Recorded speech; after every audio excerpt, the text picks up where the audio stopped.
Okay, so we're ready. Glaze is stirred.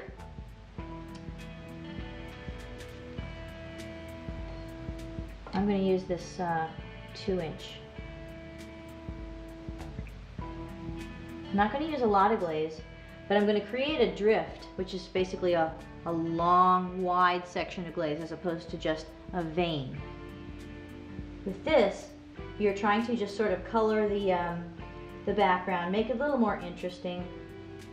I'm picking this particular direction. I seem to do a lot better with a diagonal rather than a straight up and down. Also, it looks more realistic than if you go straight up and down or east and west, north and south.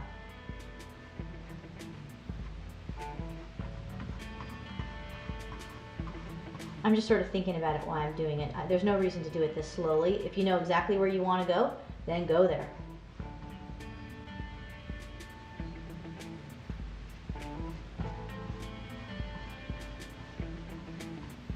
And if you put something down you don't like it, you just wipe it away. It doesn't have to be there. These glazes stay open relatively long, but you don't want to, you know, really wait too long.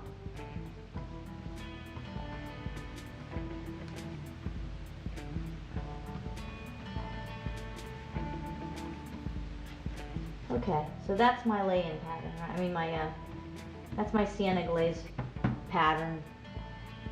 Right or wrong, that's what it is. Now, I'm going to take my cheesecloth and I'm just going to mildly blot the excess glaze off.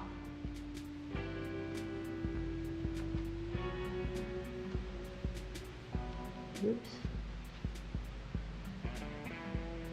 So you can see how much less glaze there is actually on there right now. Now I'm going to take my blender and I'm going to start blending. And you can see how it starts breaking up. See how the hard lines start going away, and it already starts to give it a little bit more of a marble-ish kind of look.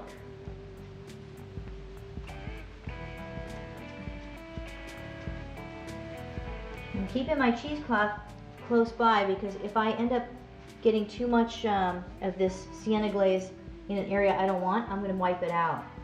Like I got a little bit, I mean that works. I don't necessarily hate it or anything, but sometimes when you're blending things out, you end up with a little too much in some area than another, and you don't necessarily want it there. I'm changing my mind though. It is blending nicely, and so I think I'll just leave it in there as a little bit of color.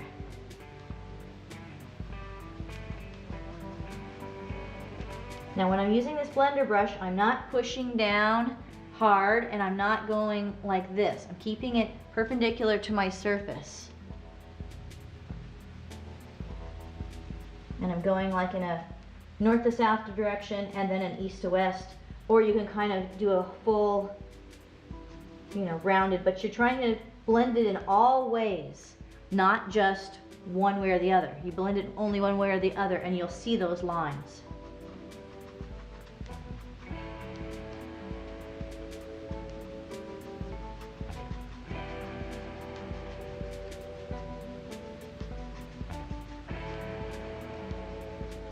See how well this glaze blends. See, now this is what we originally put down as opposed to that. See how much nicer it looks? And you can keep on blending too, if you want to. And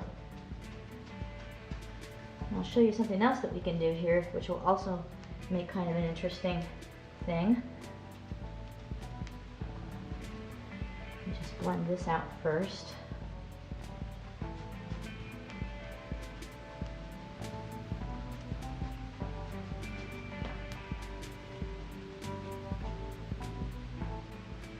Now right now I'm pushing because I'm trying to get it to break up a little bit more.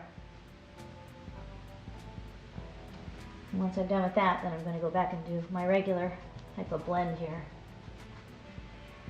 Now, this is what else I wanted to show you.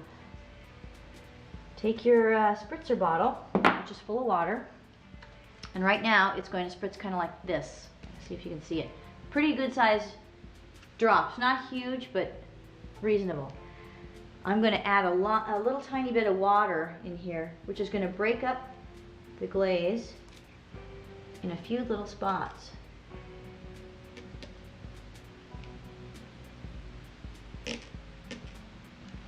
I'm barely pulling the trigger, I'm just letting some droplets fall. Okay, now you see how this is starting to break up right in here? I'm going to take my cheesecloth, I'm going to blot that just where the dots are, and you'll see how it's opened up.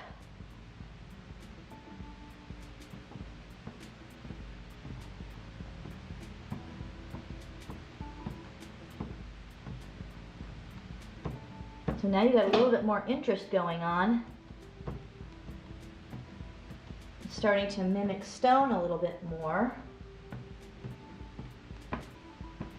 When you blot, just blot straight up and down. Don't rub, because you will rub this right off and mess up your faux finish. Okay. Now I'm just going to start dragging it only in one direction, because rather than make these holes bigger, I'm trying to turn them from round holes into more elongated holes.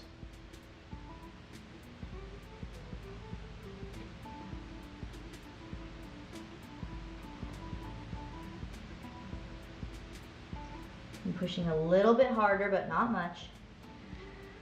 Okay, they're pretty much the way I want them. So now I'm going to go back and I'm going to do a little bit of this kind of blending again, just to soften it up a little bit more. Again, when you blend only in one direction, it does have a tendency to start making the glaze lines looking like they're going in that direction. So then you go the other way and it blends them back out again.